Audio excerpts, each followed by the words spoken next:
ನಮಸ್ತೆ ವೀಕ್ಷಕರೇ, ನಾನು ನಿಮ್ಮ ಪ್ರಜ್ವಲ್ DMI ಕನ್ಸ್ಟ್ರಕ್ಷನ್ ಕಡೆಯಿಂದ. ಸೊ ಇವಾಗ ನೀವು ನೋಡ್ತಿರ್ಬೋದು ಒಂದು ಮೇನ್ ಡೋರ್ನ ವಾಸ್ಕಲ್. ಸೊ ಈ ವಾಸ್ಕಲ್ ಎಷ್ಟು ದೊಡ್ಡದಾಗಿದೆ ಅನ್ನೋದು ನೀವು ಇಲ್ಲೇ ನೋಡ್ತಿದ್ದಾಗೆ ಗೊತ್ತಾಗ್ಬಿಡುತ್ತೆ. ಯಾಕಂತಂದ್ರೆ ಸೊ ಈ ವಾಸ್ಕಲ್ಗೆ ಡ್ಯಾಮೇಜ್ ಎಲ್ಲ ಆಗ್ಬೋದು ಅಂತ ಯಾವ ಥರ ಇದನ್ನ ಪ್ರೊಟೆಕ್ಷನ್ ಮಾಡಿದ್ದಾರೆ ನೋಡಿ. ಒಂದು 6mm ಒಂದು ಕ್ಲಾಸ್ ಶೀಟಿಂದ ತಗೊಂಡು ಅದನ್ನ ಒಂದು ಕ್ಲೀನಾಗಿ ಬಾಕ್ಸ್ ಥರ ರೆಡಿ ಮಾಡಿಕೊಂಡು ಅದಕ್ಕೆ ಒಂದು ಕ್ಲೀನಾಗಿ ಪ್ಲೇಸ್ ಮಾಡಿರೋದು.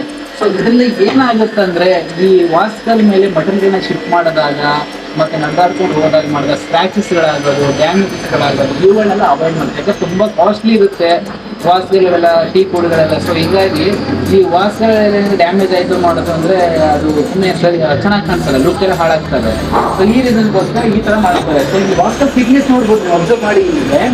ಸೊ ವಿಡಿಯೋದಲ್ಲಿ ನೋಡಿದ್ರೆ ನೀವು ವಾಸ್ಕಲ್ ಥಿಕ್ನೆಸ್ ನೋಡ್ಬೋದು, 11 ಇಂಚ್ ಇದೆ ಅದು. ಓಕೆನಾ? ಸೊ ಆ 11 ಇಂಚ್ ವಾಸ್ಕಲ್ ಥಿಕ್ನೆಸ್ಗೆ ನಾವು ಈ ಥರ ಪ್ರೊಟೆಕ್ಷನ್ನ ಮಾಡ್ಕೊಂಡಿದ್ದೀವಿ, ಯಾವುದೇ ರೀತಿ ಡ್ಯಾಮೇಜ್ ಆಗದೆ ಇರಲಿ, ಏನೂ ಆಗದೆ ಇರಲಿ ಅಂತ.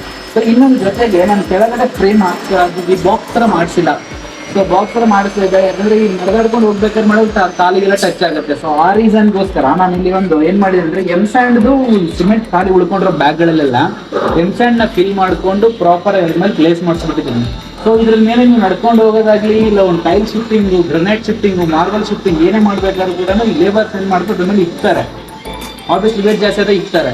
ಸೊ ಅದ್ರ ಮೇಲೆ ಡ್ಯಾಮೇಜ್ ಆಗಬಾರ್ದು ಹೋಗೋಸ್ಕರ ಈ ಥರ ನಾನು ಇನ್ಸೈಡ್ ಒಂದು ಈ ಬ್ಯಾಗ್ಸ್ಗಳನ್ನ ಹಾಕ್ಬಿಟ್ರೆ ಯಾವುದೇ ರೀತಿ ಡ್ಯಾಮೇಜಸ್ ಆಗಲ್ಲ. ಸೊ ಇದೇ ರೀತಿ ಹೆಚ್ಚಿನ ಮಾಹಿತಿಗಳಿಗಾಗಿ ನಮ್ಮ DMI ಕನ್ಸ್ಟ್ರಕ್ಷನ್ನ ಒಂದು ಪೇಜ್ನ ಫಾಲೋ ಮಾಡಿ, ಸಬ್ಸ್ಕ್ರೈಬ್ ಮಾಡಿ. Thank you.